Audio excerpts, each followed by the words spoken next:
सत श्री अकाल जी, थोड़ा स्वागत है जी चैनल जुगलू एजुकेशन विच। अज का अपना टॉपिक है आर्टिकल्स। ਜਦੋਂ भी आप अंग्रेजी च वाक बनाने तो सब तो वड्डी गलती जिहड़ी साडी हुंदी आ, कई बारी सानू पता ही नहीं लगता भी असीं ये गलती करी जाने आ, वो हुंदी आ आर्टिकल्स की वरतों च। पहलां तां सानू ये पता होना चाहिए भी आर्टिकल्स हुंदे की आ। आर्टिकल्स भी एडजैक्टिव्स का एक रूप ने, ये नाउन दे अगे लगे हुंदे ने। ते आर्टिकल्स हुंदे किहड़े किहड़े आ? ए लिखी हुई आ, एन ते द। सब तो पहली गल आपां इन्हां दे उचारण दी करिए। जदों ये वाक दे विच आपां फर्ज करो लिखता आई एम अ बॉय, इनू हमेशा आपां कहना आई एम अ बॉय। ठीक है जी, इहदा उचारण इत्थे इस तरह करना। उस तो अगे एन, ये तां सानू सारिआं नू पता ही आ, एन कह दांगे। अगला उचारण आ गया अदा। असीं सुणदे आ कोई कह दिंदा द, कोई कह दिंदा दी। फर्क की आ? देखो ये दोने उचारण ठीक ने, कित्थे इहनू द कहना कित्थे दी कहना, वो समझ लो। जदों ये तो अगे जिहड़ा शब्द लिखिया उहदा उचारण वाउल तो शुरू हुंदा होवे, फर्ज करो एप्पल लिखिया होया, अ दी आवाज आ रही है ना, इहदा मतलब यह बन जू दी एप्पल। जे साडे कोले एलीफेंट लिखिया होया फिर की बनू? दी एलीफेंट। जे वाउल्स वाली वीडियो नहीं देखी हो जरूर देख लियो, नहीं तो इत्थे तुसीं उलझ जाओगे भी ये की गल हो रही आ। ते जे साडे कोले वाउल तो नहीं शुरू हुंदा, फर्ज करो बॉय लिखिया, फिर उहनूं द बॉय, फिर दी बॉय नहीं कहना द बॉय। ते ये उचारण नूं चंगी तरह क्लीयर कर लियो। अगली गल आ गई हुण, जदों असीं वाक लिखना, फर्ज करो आ वाक लिखिया पिया, जे मैं इत्थों ए हटा दियां तां यह वाक 100% गलत हो गया। इस गल का ख्याल रखना, कदे भी वाक दे विचों आर्टिकल नहीं हटाउणा। तुहानूं दसांगे भी आपां आर्टिकल कित्थे हटाउणा। जदों असीं लिखना आई एम बॉय तां ये याद कर लेना भी ए एन द तिन्नां चों कोई ना कोई लग्या होना चाहिए। किहड़ा लाइए वो आपां अज सिखांगे। आपां इत्थे लिखता आई एम अ बॉय, ठीक है जी, बिल्कुल सही है ये। फर्ज करो साडा जी करिया असीं होर जानकारी देनी है, आपां लिखना चाहुंदे मैं तां गुड बॉय आ, I am a good boy. ठीक है, एक गल याद रखनी है भी बॉय दे नाल जे असीं कुछ होर लाता तो जिहड़ा अगे हो जू। आए नहीं लिखना I am good uh boy भी असीं जिहड़ा वो बॉय नाल ही रखना, ये काम नहीं करना। हुण वो बॉय दे नाल तां गुड लग्गिया क्योंकि गुड बॉय एक टर्म हो गई, फिर वो अगे आ ला दांगे आपां, पर लाउणा जरूर आ, स्किप नहीं करना। हुण आपां शुरू करदे आं ए एन। ये दोनों की वरतों कित्थे करनी आ? सब तो पहली गल, जदों असीं इन्हां दी वरतों करनी आ, जिहड़ा नाउन आ साडे कोले, ये हमेशा नाउन दे अगे लगदे आ, याद रखियो। बॉय साडे कोल नाउन आ ना, उहदे अगे लाता।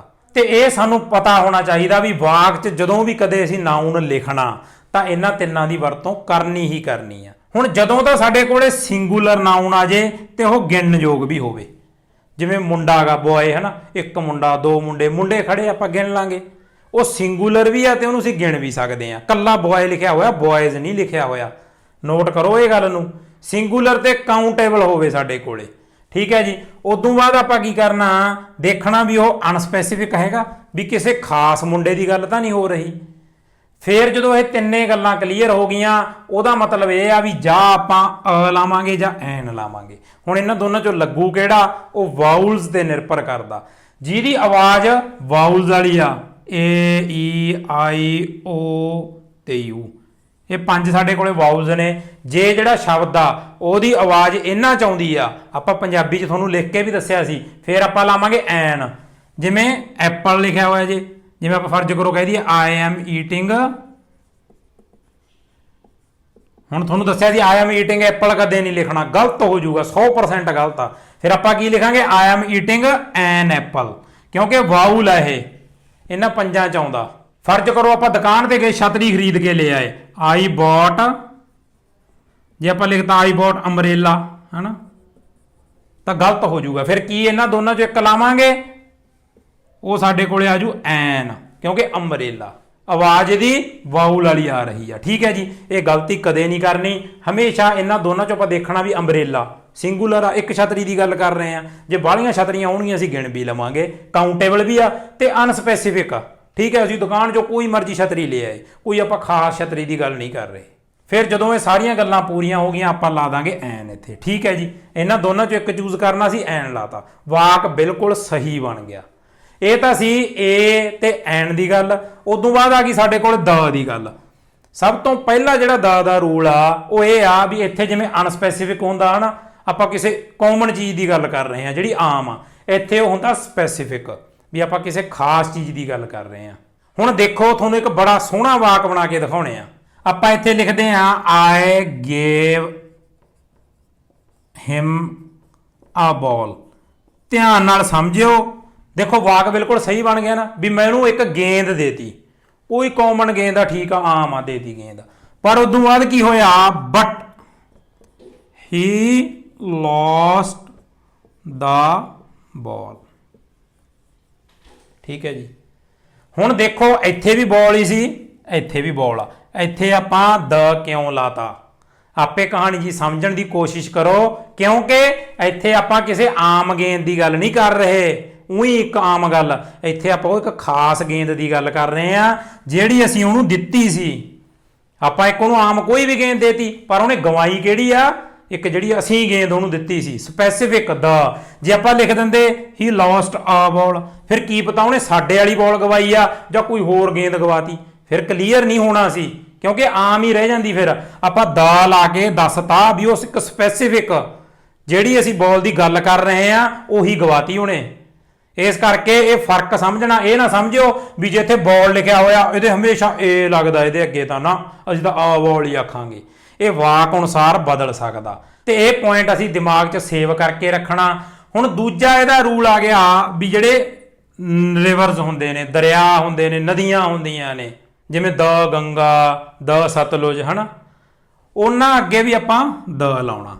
अगे आ गया साडे कोले होली बुक्स, ਜਿਹੜੇ ਧਾਰਮਿਕ ਗ੍ਰੰਥ ਹੁੰਦੇ ਨੇ, ਜਿਵੇਂ ਦ ਗੀਤਾ, ਦਾ ਗੁਰੂ ਗ੍ਰੰਥ ਸਾਹਿਬ, ਦਾ ਬਾਈਬਲ, ਦਾ ਕੁਰਾਨ, ਉਹਨਾਂ ਸਾਰਿਆਂ ਦੇ ਅੱਗੇ ਵੀ ਦ ਲੱਗੂਗਾ।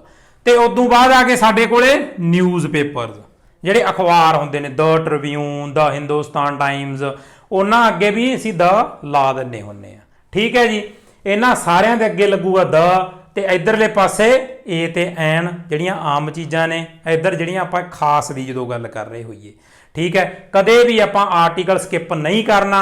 हुण आपां उन्हां दी गल करांगे जिन्हां दे अगे आर्टिकल नहीं लाउणा। सब तो पहला आ गया कंट्री, जदों कंट्री दा नाम लिखिया होया कदे भी उहदे अगे आर्टिकल नहीं लाउणा। इहनूं समझण दी कोशिश करो। मान लो आपां लिखिया आई लिव इन इंडिया, ठीक है जी, आपां कहांगे भी इंडिया दा नाउन आ, मैं तां इत्थे आ लिख दिंदा, वो गलत हो जाऊगा, कदे भी नहीं लिखना, सीधा लिखना आई लिव इन इंडिया। क्योंकि ये ਜਿਹੜੇ ਆਪਾਂ ਥੱਲੇ ਲਾਲ ਰੰਗ 'ਚ ਲਿਖਤੇ ਇਹਨਾਂ ਦੇ ਅੱਗੇ ਆਰਟੀਕਲ ਨਹੀਂ ਲਾਉਣਾ। ਇਹਨੂੰ ਨੋਟਸ ਬਣਾ ਕੇ ਲਿਖ ਲਿਓ ਵੀ ਇੱਥੇ ਆਰਟੀਕਲ ਨਹੀਂ ਆਊਗਾ, ਚਾਹੇ ਇੰਡੀਆ ਗਾ, ਚਾਹੇ ਉਦੋਂ ਬਾਅਦ ਪੰਜਾਬ ਲਿਖਣਾ, ਚਾਹੇ ਮੁਹਾਲੀ, ਚੰਡੀਗੜ੍ਹ, ਮਾਨਸਾ, ਆਪਾਂ ਥੱਲੇ ਥੱਲੇ ਨੂੰ ਜਾਈ ਜਾਵਾਂਗੇ, ਉੱਥੇ ਅਸੀਂ ਕਦੇ ਵੀ ਆਰਟੀਕਲ ਨਹੀਂ ਲਾਉਣਾ। ਠੀਕ ਹੈ ਜੀ, ਇਹ ਗੱਲ ਨੂੰ ਸਮਝ ਲਿਓ। ਹੁਣ ਇੱਕ ਬੜੀ ਨਜ਼ਾਰੇਦਾਰ ਚੀਜ਼ ਇੱਥੇ ਨੋਟ ਕਰਨ ਵਾਲੀ ਆ, ਜੇ ਸਾਡੇ ਕੋਲੇ ਜਿਹੜੀ ਕੰਟਰੀ ਆ ਉਹ ਗਰੁੱਪ ਆ ਕੋਈ, ठीक है जी, वो एक समूह आ, ਜਾਂ ਉਹ ਕੀ ਆ ਪੋਲੀਟੀਕਲ ਨਾਮ ਆ ਉਹਦਾ, ਜਿਹੜਾ ਉਹਦਾ ਨਾਮ ਆ ਉਹ ਰਾਜਨੀਤਿਕ ਨਾਮ ਆ, ਫਿਰ ਉਹਦੇ ਅੱਗੇ ਹਮੇਸ਼ਾ ਦ ਲੱਗੂਗਾ। ਇਹ ਬੜੀ ਨਜ਼ਾਰੇਦਾਰ ਚੀਜ਼ ਹੈ, ਇਹਨੂੰ ਸਮਝਿਓ। ਫਰਜ਼ ਕਰੋ ਸਾਡੇ ਕੋਲੇ ਯੂਨਾਈਟਿਡ ਸਟੇਟਸ ਆਫ ਅਮਰੀਕਾ ਲਿਖਿਆ ਹੋਇਆ, ਯੂਨਾਈਟਿਡ ਸਟੇਟਸ ਆਫ ਅਮਰੀਕਾ, ਤਾਂ ਉਹਦੇ ਅੱਗੇ ਹਮੇਸ਼ਾ ਦ ਆਊਗਾ, ਕਿਉਂਕਿ ਇਹ ਇੱਕ ਗਰੁੱਪ ਦੀ ਗੱਲ ਕਰ ਰਹੇ ਆ। ਯੂਨਾਈਟਿਡ ਕਿੰਗਡਮ ਆ, ਉਹਦੇ ਅੱਗੇ ਹਮੇਸ਼ਾ ਦ ਆਊਗਾ। UAE, USA, UK, ਸਾਰਿਆਂ ਦੇ ਅੱਗੇ ਆਪਾਂ ਦ ਲਿਖਣਾ, पर इंडिया के अगे नहीं लिखना, क्योंकि ग्रुप नहीं हैगा। ये ਜਿਹੜੀਆਂ ਕੰਟਰੀਜ਼ ਗਰੁੱਪ ਨੇ ਜਾਂ ਉਹਨਾਂ ਦਾ ਨਾਮ ਪੋਲੀਟੀਕਲ ਆ, ਉਹਨਾਂ ਦੇ ਅੱਗੇ ਦ ਆਊਗਾ। ਹੋਰ ਇੱਕ ਨਜ਼ਾਰੇਦਾਰ ਗੱਲ ਤੁਸੀਂ ਨੋਟ ਕਰੋ, ਫਰਜ਼ ਕਰੋ ਇੱਥੇ ਯੂਨਾਈਟਿਡ ਸਟੇਟਸ ਆਫ ਅਮਰੀਕਾ ਦੀ ਥਾਂ ਤੇ ਆਪਾਂ ਕੱਲਾ ਅਮਰੀਕਾ ਲਿਖਦੇ, ਆਪਾਂ ਹਨਾ ਕੱਲੇ ਅਮਰੀਕਾ ਦੀ ਗੱਲ ਕਰ ਰਹੇ ਹੁੰਦੇ, ਤਾਂ ਉਹਦੇ ਅੱਗੇ ਕਿਹੜਾ ਗਰੁੱਪ ਬਣਾਇਆ ਹੋਇਆ ਯੂਨਾਈਟਿਡ ਸਟੇਟਸ ਲਿਖਿਆ ਹੋਇਆ ਹੈਗਾ, ਫਿਰ ਕੁਝ ਨਹੀਂ ਆਉਣਾ ਸੀ ਉਹਦੇ ਅੱਗੇ, ਫਿਰ ਦਾ ਨਹੀਂ ਲਾਉਣਾ, ਫਿਰ ਕੱਲਾ ਅਮਰੀਕਾ ਲਿਖਣਾ। ਤੇ ਇੱਕ ਹੋਰ ਨਜ਼ਾਰੇਦਾਰ ਗੱਲ ਇਹ ਆ ਵੀ ਜੇ ਕੰਟਰੀ ਦਾ ਨਾਮ ਆ ਜਿਹੜਾ ਉਹ ਪਲੂਰਲ ਆ, ਜਿਵੇਂ ਦ ਨੀਦਰਲੈਂਡਸ, ਦ ਫਿਲੀਪੀਨਸ, ਉਹਨਾਂ ਦੇ ਅੱਗੇ ਵੀ ਦ ਲੱਗੂਗਾ। ਇੱਥੇ ਤਾਂ ਆਪਾਂ ਕੰਟਰੀ ਦੀ ਗੱਲ ਕਰਤੀ, ਪਰ ਜਿਹੜਾ ਦ ਹੈ ਉਹ ਕਿੱਥੇ ਲੱਗਦਾ, ਜਦੋਂ ਆਪਾਂ ਉਸ ਚੀਜ਼ ਦੀ ਗੱਲ ਕਰ ਰਹੇ ਹੋਈਏ ਜੋ ਸਾਨੂੰ ਲੱਗਦਾ ਵੀ ਉਹ ਸਾਹਮਣੇ ਵਾਲੇ ਨੂੰ ਪਤਾ, ਸਾਹਮਣੇ ਵਾਲਾ ਉਹਦੇ ਤੋਂ ਜਾਣੂ ਹੈ, ਉੱਥੇ ਆਪਾਂ ਦ ਲਾਉਣੇ ਹੁੰਦੇ ਆ। ਬਾਕੀ ਜਿਹੜੇ ਆਪਾਂ ਥੱਲੇ ਸਾਰੇ ਨੋਟਸ ਬਣਾਏ ਆ, ਇਹ ਤੋਂ ਤੁਹਾਨੂੰ ਪਤਾ ਲੱਗੀ ਜਾਊ ਵੀ ਕਿੱਥੇ ਨਹੀਂ ਲਾਉਣਾ। ਉਦੋਂ ਬਾਅਦ ਆ ਗਿਆ ਸਾਡੇ ਕੋਲ ਸਪੋਰਟਸ, ਜਿਵੇਂ ਆਪਾਂ ਕ੍ਰਿਕਟ ਦੀ ਗੱਲ ਕਰੀਏ, ਹਾਕੀ ਦੀ ਗੱਲ ਕਰੀਏ, ਫੁੱਟਬਾਲ, ਹੋਰ ਜਦੋਂ ਵੀ ਆਪਾਂ ਕੋਈ ਗੇਮ ਦੀ ਗੱਲ ਕਰੀਏ, ਉੱਥੇ ਆਪਾਂ ਕਦੇ ਵੀ ਆਰਟੀਕਲ ਨਹੀਂ ਲਾਉਣਾ। ਫਰਜ਼ ਕਰੋ ਪਹਿਲਾਂ ਆਪਾਂ ਥੋੜਾ ਜਿਹਾ ਢਾ ਦਈਏ, ਮੰਨ ਲਓ ਆਪਾਂ ਵਾਕ ਬਣਾਇਆ ਆਈ ਐਮ ਪਲੇਇੰਗ ਕ੍ਰਿਕਟ, ठीक है जी। ਆਪਾਂ ਕਹਾਂਗੇ ਵੀ ਕ੍ਰਿਕਟ ਨਾਉਨ ਆ ਗਿਆ ਇੱਥੇ, ਫਿਰ ਜੇ ਆਪਾਂ ਆਰਟੀਕਲ ਇੱਥੇ ਲਾਈਏ, ਪਰ ਥੱਲੇ ਆਪਾਂ ਕਹਿਤਾ ਨਾ ਵੀ ਜਦੋਂ ਕੋਈ ਸਪੋਰਟਸ ਦੀ ਗੱਲ ਆ ਗਈ ਉੱਥੇ ਆਪਾਂ ਆਰਟੀਕਲ ਨਹੀਂ ਲਾਉਣਾ। ਇੱਥੇ ਕੋਈ ਆਰਟੀਕਲ ਨਹੀਂ ਆਊਗਾ, ਇਹ ਵਾਕ ਬਿਲਕੁਲ ਠੀਕ ਹੈ। ਠੀਕ ਹੈ ਜੀ, ਕੋਈ ਆਰਟੀਕਲ ਨਹੀਂ ਵਰਤਣਾ। ਫਰਜ਼ ਕਰੋ ਆਪਾਂ ਕਹਿਤਾ ਆਈ ਐਮ ਪਲੇਇੰਗ ਫੁੱਟਬਾਲ, ਫਿਰ ਵੀ ਇੱਥੇ ਕੋਈ ਆਰਟੀਕਲ ਨਹੀਂ ਆਊਗਾ। ਹੁਣ ਇੱਕ ਆਪਾਂ ਹੋਰ ਬੜੀ ਨਜ਼ਾਰੇਦਾਰ ਜੀ ਗੱਲ ਕਰਾਂਗੇ। ਆਪਾਂ ਕਹਿਤਾ I am playing with football. ਹੁਣ ਦੱਸੋ ਹੁਣ ਕੀ ਆਊਗਾ ਇੱਥੇ? ਹੁਣ ਇੱਥੇ ਆਰਟੀਕਲ ਜ਼ਰੂਰ ਆਊਗਾ ਵਿਦ ਆ ਫੁੱਟਬਾਲ। ਠੀਕ ਹੈ ਜੀ, ਭੁੱਲ ਕੇ ਵੀ ਮਿਸ ਨਹੀਂ ਕਰਨਾ। ਕਿਉਂ? ਕਿਉਂਕਿ ਇੱਥੇ ਆਪਾਂ ਗੇਮ ਦੀ ਗੱਲ ਨਹੀਂ ਕਰ ਰਹੇ, ਇੱਥੇ ਗੇਂਦ ਦੀ ਗੱਲ ਕਰ ਰਹੇ ਹਾਂ। ਉਹ ਜਿਹੜੀ ਫੁੱਟਬਾਲ ਆ ਨਾ ਨਾਉਨ, ਉਹਦੀ ਗੱਲ ਕਰ ਰਹੇ ਵੀ ਮੈਂ ਫੁੱਟਬਾਲ ਨਾਲ ਖੇਡ ਰਿਹਾ, ਮੈਂ ਉਹ ਗੇਮ ਦੀ ਗੱਲ ਨਹੀਂ ਕਰ ਰਿਹਾ, ਮੈਂ ਸਿਰਫ ਤੇ ਸਿਰਫ ਉਹ ਆ ਬਾਲ ਦੀ ਗੱਲ ਕਰ ਰਿਹਾ। ਇੱਥੇ ਪੂਰੀ ਗੇਮ ਦੀ ਗੱਲ ਹੋ ਰਹੀ ਸੀ, ਮੈਂ ਪੂਰੀ ਗੇਮ ਖੇਡ ਰਿਹਾ।